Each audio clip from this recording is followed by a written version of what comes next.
Hey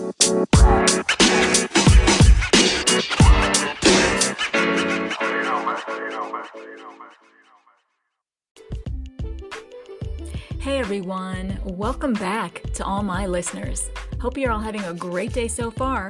And if it's your first time finding me, thanks so much and welcome. Welcome to episode 6 of my 4th season. Today is Wednesday, October 6th, 2021. My name is Sonal Patel, and this is the Paint the Medical Picture podcast series. Now, the month of October has started up, and I am decked out in pink to raise awareness this entire month for Breast Cancer Awareness Month in the United States. For me personally, this is a cause near and dear to me every single month of the year, but I want to pay particular attention to breast health in any way I can during this month. That means check out my LinkedIn page. My daily posts are blazed in pink and will help you navigate the best treatment sites across the country or whatever it is that I will be sharing. Just know it will be relevant and helpful to raising awareness for maintaining breast health at any age. It's a must. So let's get right into today's show. In my compliance tip today, I want to bring us back to basics when it comes to dealing with breast biopsies. And all right, guys, now I've got a very special guest with us today. I'll be rolling that red carpet out for Shelly Asbury. Remember my focus series on hospice in season 3? Well, I was finally able to get a hold of this incredible expert in the hospice space for a meaningful conversation. And I round out today's episode with a remarkable quote on illumination from the best of the best, Maya Angelou. If you've checked me out on LinkedIn, you know I'm all about compliance and protecting our physicians and valued healthcare professionals when it comes to the business of medicine. I hope this week with me brings you enough to take back to your organizations, to want to dive in deeper, to use my tips and best practices to ensure success. I hope this podcast will help you boost the quality of documentation capture and improve coding accuracy as you help your providers paint the medical picture. If you like what you're hearing, go ahead and hit that subscribe button now so you don't miss another episode. Please write in a review and kindly drop me a 5-star rating on Apple Podcasts or wherever you listen to my podcast. I'd really love your support. And as always, a friendly disclaimer. Remember, I'm bringing you the news, current healthcare industry news, my compliance tips and recommendations based on my over 10 years of experience in front office, back end, coding, and billing for multi-specialty physicians, compliance, and auditing for both E&M and surgical operative reports. These are my opinions alone and are not to be construed as legal advice. So, let's get into a very special Newsworthy that features my guest today, Shelly Asbury. I'm so excited to introduce her to all of you. Now, Shelly has more than 30 years of experience in the healthcare industry. She has worked at major corporations like Vanguard and the HCA.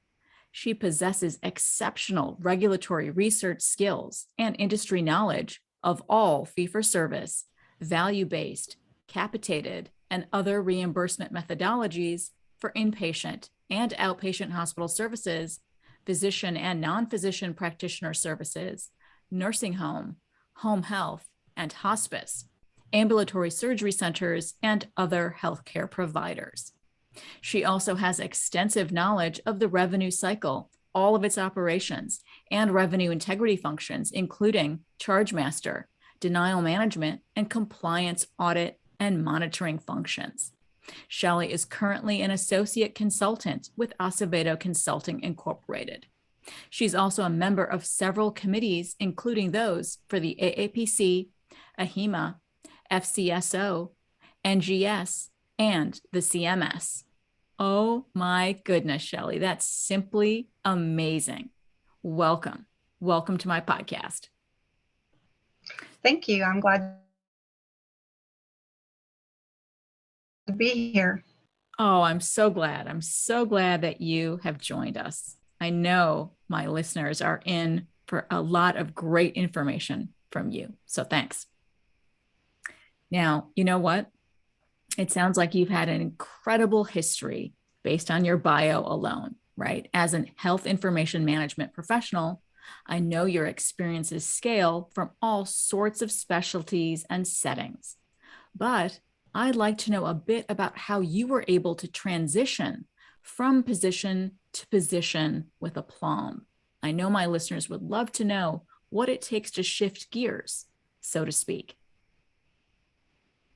Well, to begin with, I have been in the healthcare arena for over 30 years. I started as in the nursing field, actually, and kind of worked my way through that. I really enjoyed taking care of people.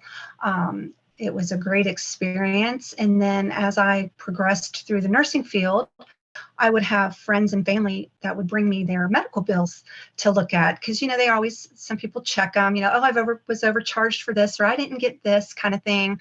So I would start looking at them to help them navigate through the healthcare system and the reimbursement system. And I found that I really liked being the detective, if you will, and, battling against the insurance companies to get these claims paid and, what have you. And sometimes even going up against the physician offices and, having them correct the medical records because they charged for things that really didn't happen. So I transitioned. I went back to school and took a little community college class and received my coding certification. So I became a certified coder. And back in the day, that was back in the 80s, I think 90s, early 90s when I did that. So it was really hard as it is today, still getting some of that experience as a coder. You don't just literally walk on a job. Little community hospital in the community that I live in. So I actually went there and applied and was hired. So I started out as a file clerk and just kind of worked my way through the department. I eventually was able to work as a coder and then just, was promoted through the department, ended up being promoted to the director of health information and the chief privacy officer. So I had a lot of roles and responsibilities, if you will, and felt that I needed to kind of step up my game a little bit. So I went back to school. During this time, we were then bought out by HCA Healthcare, and I was actually promoted to the corporate office in Nashville. So I made my way to Tennessee. I became the corporate director of coding compliance physician services. And I was there for a little while and then just decided I wanted to do something different that didn't fit for me. So I was responsible for 26 hospitals and about 150 physician practices and had a good staff. So that was a very nice career and career trajectory for me. My goodness. I mean, you have had such amazing experience. And you started, like you said, I really was leaning in and listening to how you started, right? And you were the one, Nancy Drew, who was investigating those family members' medical bills. And you were able to figure out how those charges were being delved out, right? And you realized that you were good at something, you were good at this, and you just, perpetually climbed that ladder and took all of your next steps swimmingly. So that's amazing to go to another major corporation like that and be employed there for so long and making a difference for their financial systems, right? That's just incredible, incredible dedication to the profession that you showed over all of these years. You've become renowned in what you do in terms of the billing, the compliant levels for documentation, things that you need to sort of hold these higher level positions as a director. So that's incredible. I think my audience is going to have a lot of takeaways here that you've provided. So thanks so much. It's great. Absolutely. All right. Now, let me move on to the next little bit here of your expertise.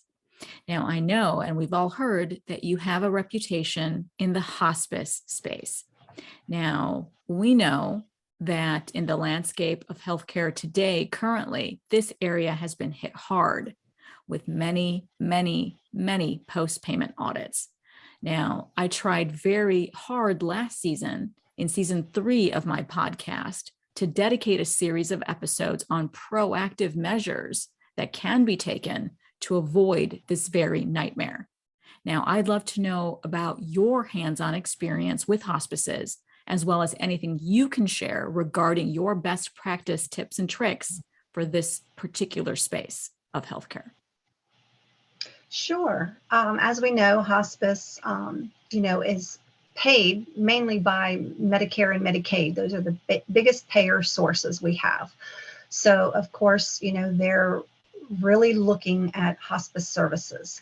Hospice is very expensive, so Medicare pays out, a tremendous high alert because the regulators are increasingly honing in on that industry. They're looking for, poor documentation. They're looking for missing documentation. Regulatory enforcement activity was temporarily stalled last year due to the coronavirus pandemic. However, they have been notified that the nurse practitioner is seeing the patient. Is there a notice of election for that patient? Again, does the documentation match the level of service? We see in the realm, if you will, because we think hospice is end-of-life care at times. It is managing the symptoms of certain diseases. It's not only just cancer care. It can be, a patient that is in end-stage renal failure. It can be a patient that's in end-stage heart failure. So it encompasses many different disease processes, not just cancer. So you may have a patient that's near their end of life and could be seen, in a hospital setting or in a hospice house or even at home. However, they may be stable, even though, yes, they are end of life, but their care is stable. So we should not be seeing providers submitting high level of services for those visits. They could be, stable with a low level. So providers need to be very careful on their documentation practices and document exactly what they're doing for that patient during the day or during their visit. And what we're seeing is the U.S. Centers for Medicare and Medicaid Services, again, suspended those audits and medical reviews by the Medicare administrative contractors, which are your MACs. They suspended those in July of 2020. So again, they have reinforced and started those enforcement activities in August of this year. So despite the continued status of the federally declared pandemic, they are coming hot and heavy on our hospice providers looking to take money back. So we need to just be very cognizant of our documentation practices, not cloning, not copying and pasting records. We see a lot of that happening. We see hospice utilization among Medicare descendants. It rose to nearly 50% more for the first time during 2018, according to the U.S. Centers for Medicare and Medicaid Services. So as utilization climbs, so does the amount of dollars that CMS spends on hospice care. So there, it spurs the agency to step up the enforcement practices. So they are really, annually for these services. So it's becoming a hot spot across the nation. In 2018, latter part of 2018, the OIG issued a report on payment-related vulnerabilities in the Medicare hospice program. This was the first in a series of OIG reports throughout 2018 and 2019 that identified payment and quality-related problems in hospices nationwide. So based on those findings, the OIG issued recommendations that CMS, of course, strengthen their hospice oversight, if you will. So they want to look at issues that can engage practices in higher concerns, if you will. So auditors are aiming to address concerns that range anywhere from billing and claims to patient eligibility. Are they even eligible for hospice services? Hospices will need to make sure that they keep up periodically to the revised rules and guidelines, and they want to make sure that they're in compliance. Most recently, the OIG, which is the Office of Inspector General for those that do not know, they published a report in May of this year, 2021, regarding audit findings from a particular hospice. It was called Suncoast Hospice. The records did not support terminal prognosis and the level of care submitted. So they had a twofold, if you will. It did not support the CTI, and it did not support the level of services that were reported. Suncoast Hospice received $47 million in overpayments. That's a lot of money. So of course, CMS wants their money back. A few other notable reports that were found based on audit findings that the OIG identified. SheMed was found to have been overpaid by $75 million. And then Evercare, which is another hospice provider, was overpaid by $18 million. So the takeaway from this information today would be, I cannot stress enough, make sure you have the documentation to support your level of services. Make sure you have a documented CTI that is appropriate. Make sure, first and foremost, of course, that your hospice patients are eligible for the hospice benefit. And again, if not, there are private payers, there are self-pay, but, don't bill the Medicare service if it's not appropriate. And one of the big things that I've seen, I've been doing a lot of hospice audits here lately, and I see a lot of them documenting their services based on time, because with the new 2021 guidelines, they don't fall under those guidelines, if you will, because they're not office-based services or other outpatients. They're still using, hospital-based services, or they're using home services. Maybe they're in an ALF center. So we see a lot of them still documenting by time, and you need to make sure that you document the total time that you spend, or document your time in and time out. We see a lot of, I spent approximately 60 minutes with the patient. Well, unfortunately, that approximately 60 minutes is not appropriate documentation. So again, document. Make sure you're reviewing what's appropriate. Fantastic, Shelly. My goodness. I mean, so many tips that you provided. I loved that you brought up the fact of those massive OIG audit reports. There are so many details in those OIG audit reports that really outline very clearly, in my opinion, exactly what you stated. Providers really do have to better document their levels of care in the hospice setting, especially as we know, it's a very good thing when all of our providers, capture what they do appropriately, but they're providing effective healthcare. So even if those patients are terminally ill and are dying, it is simply okay for them to be a little bit better from month to month. So long they receive that care that's not quite as high as they're billing for, right? Those conditions that they're being treated for are more stable. So then therefore, the provider should not be billing for those higher level of services. And a lot of those OIG reports happen to outline that type of information very, very clearly. So it's not that they're disputing necessarily that the patients are in hospice because of their terminal illness. They're disputing it simply because the level of care was billed too high. So kind of like what we're used to in the office outpatient world, right? Where you're overbilling at a level 4 when really the service is a level 2. It's very comparable to the levels in hospice care. So we need to be much more mindful of documenting appropriately and then billing appropriately. I really enjoyed all of your key takeaways. Those were fantastic items for all of us to remember as we provide care for the patients in the hospice setting. Incredible. Really, really valid, useful information. Amazing. All right. Now, why don't we move on to my next question? Now, you know that I'm all about working smarter for coding compliance and affecting change in this space of healthcare.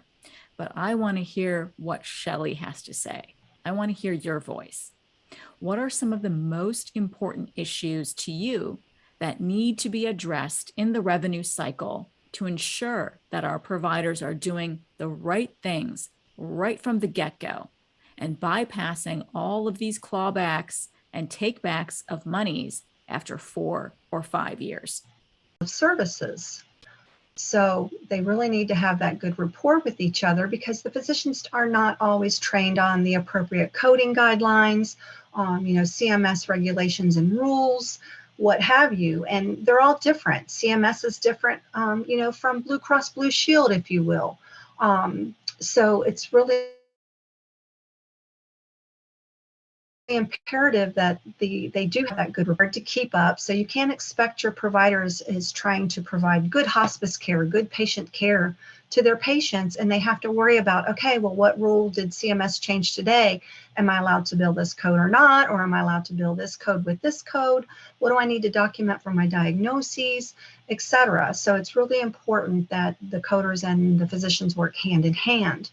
With that being said, in some of our smaller hospice practices, et cetera, or maybe,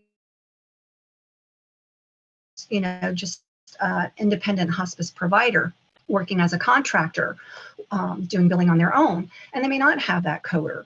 So it's really important that if the physician is selecting their own code levels, they are in tune to what the documentation practices are and the requirements are for each level of service.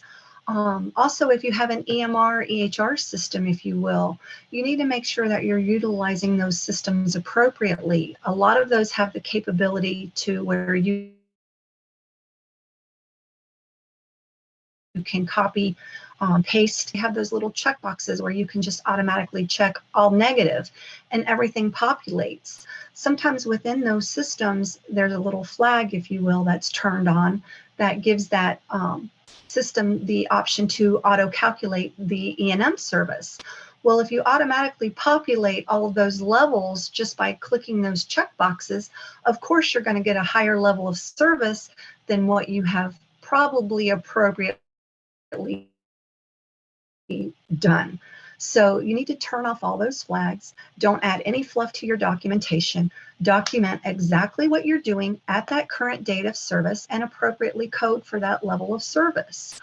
The other thing that's really important is the entities need to be conducting some sort of internal monitoring on themselves. Whether it's 2 or 3 charts per doctor per month, what have you. The OIG recommendation, of course, is 5 to 10% of the total amount of services that the patients see in a year. So you can figure that out, and just do some internal monitoring, do some peer review with each other.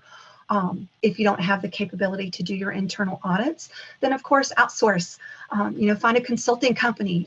We're awesome. Reach out to us and we can help you with that. But yeah, on a serious side note, you definitely need to make sure that you're doing that internal monitoring and/or external monitoring to make sure the documentation is appropriate to what's being billed. Absolutely, Shelly. Amazing. This is exactly why I have this podcast. It's so coders and physicians can learn to play on the same team, right?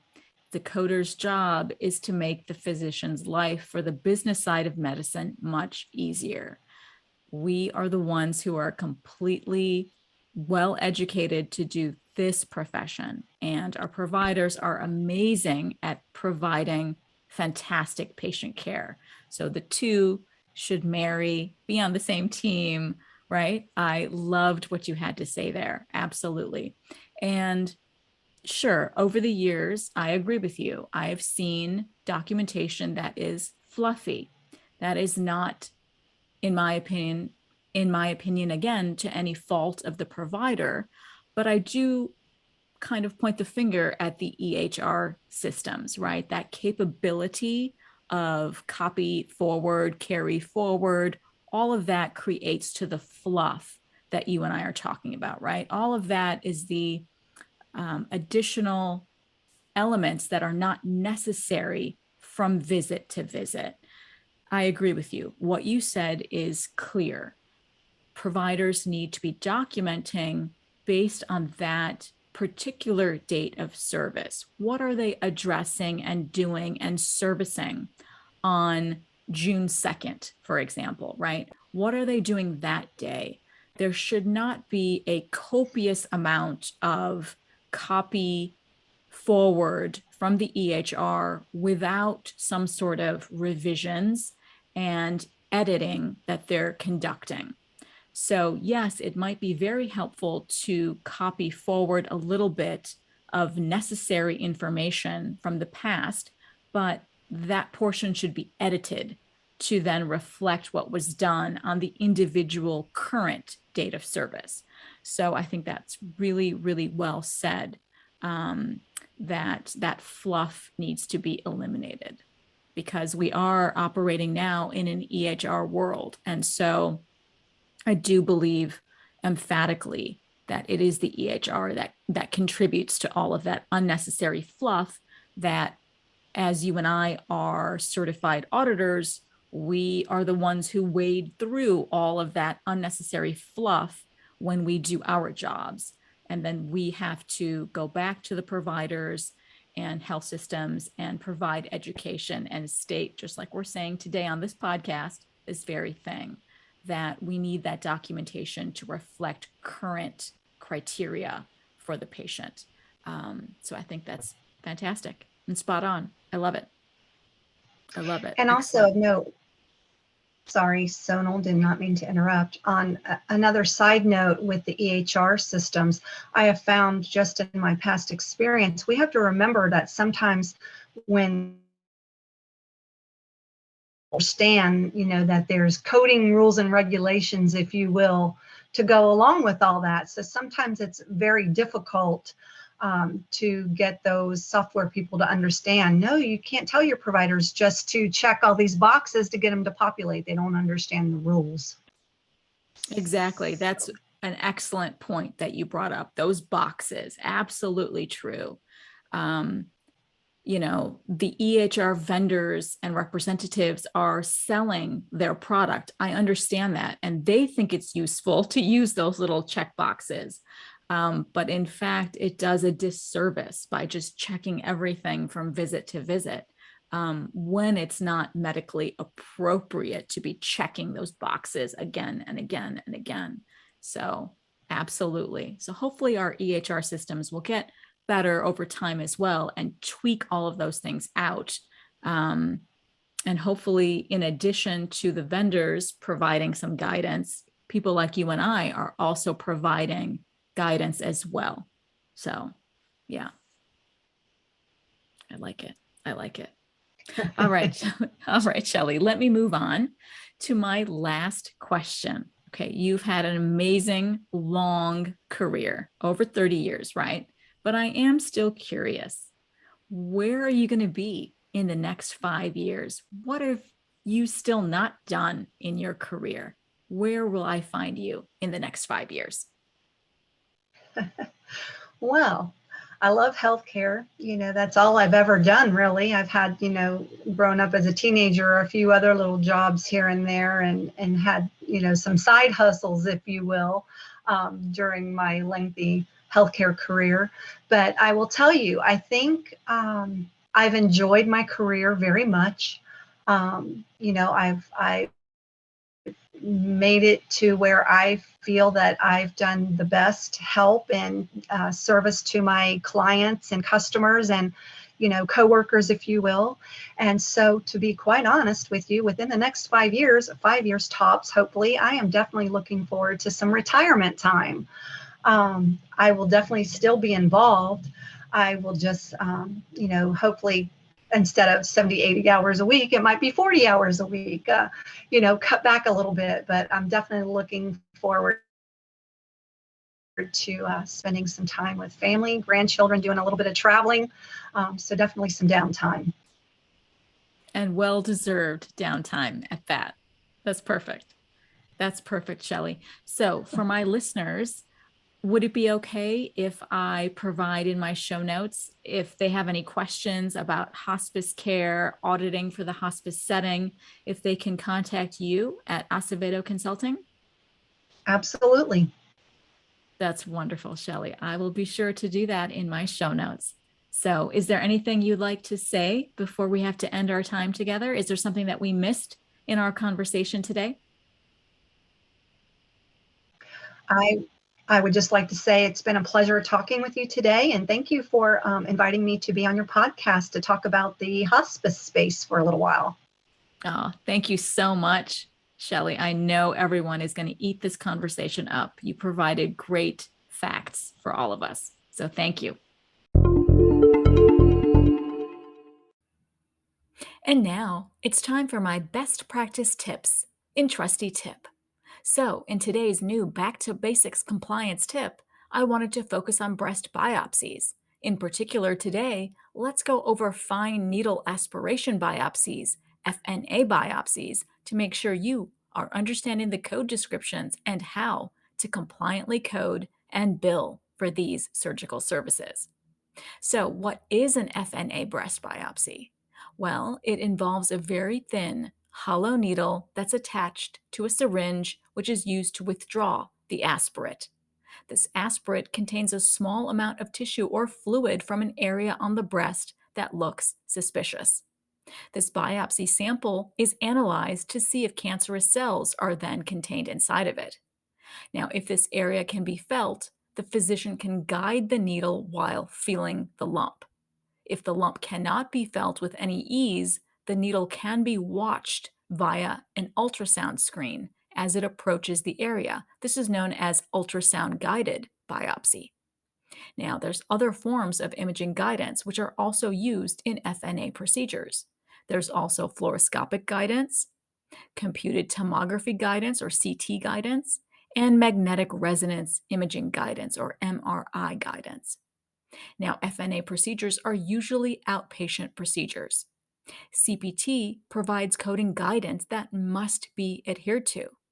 Now, CPT states that FNA biopsy procedures are performed with or without imaging guidance.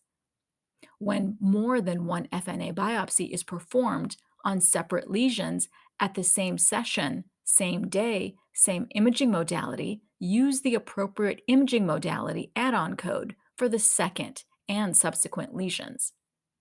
When more than one FNA biopsy is performed on separate lesions at the same session, same day, using different imaging modalities, report the corresponding primary code with modifier 59 for each additional imaging modality and corresponding add-on codes for subsequent lesions that were sampled. Now, do note, this detailed instruction applies regardless of whether the lesions are ipsilateral, which means on the same side, or contralateral, which means the opposite side to each other, and whether they are in the same or different organs or structures. When FNA biopsy and core needle biopsy are both performed on the same lesion, same session, same day, using the same type of imaging guidance, do not report separately the imaging guidance for the core needle biopsy. When FNA biopsy is performed on one lesion and core needle biopsy is performed on another separate lesion, same session, same day, using the same type of imaging guidance, both the core needle biopsy and the imaging guidance for the core needle biopsy may be separately reported with modifier 59. When FNA biopsy is performed on one lesion and core needle biopsy is performed on another separate lesion, same session, same day, using different types of imaging guidance, both the core needle biopsy and the imaging guidance for the core needle biopsy may be reported with modifier 59. And there's also more guidance provided by CPT Assistant. Now, they instruct us that CPT code 10021 and CPT add-on code 10004 are reported when imaging guidance is not used for the first lesion and each additional lesion. CPT codes 10005 through 10012 describe the FNA biopsies performed with imaging guidance, which means imaging guidance is included or bundled into these codes, and they should not be separately reported. So be sure to follow the parenthetical notes under these codes, because there's a wealth of coding direction in these parentheticals, in my opinion. And also remember, an FNA biopsy is performed when the material is aspirated with a fine needle and the cells are examined cytologically. It would be incorrect to report an FNA biopsy code for aspiration only. So, I hope this has proved to be an important back to basics for a rather tricky surgical procedure, a rather tricky service to keep well documented. So remember, pay close attention to your provider's operative reports. When the documentation paints the medical picture with clarity and with vibrancy from the onset of care, a certified medical coder can then abstract the often complex breast FNA biopsy procedure codes with accuracy.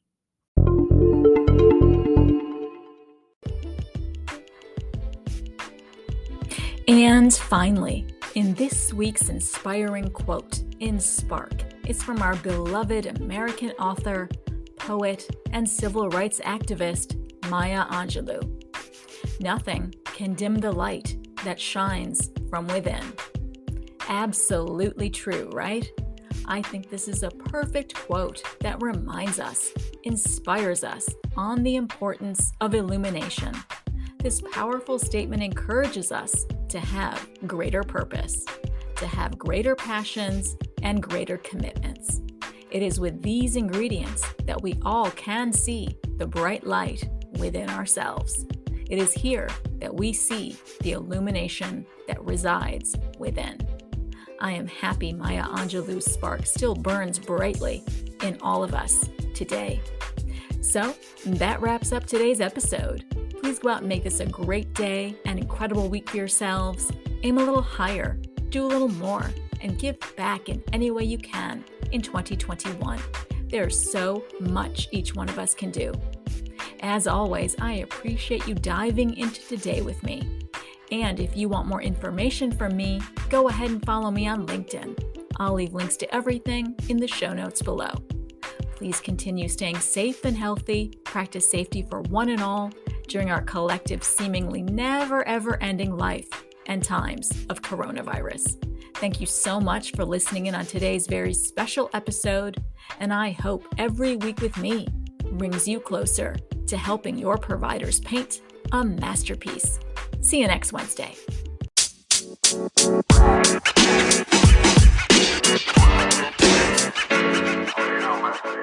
You know, man.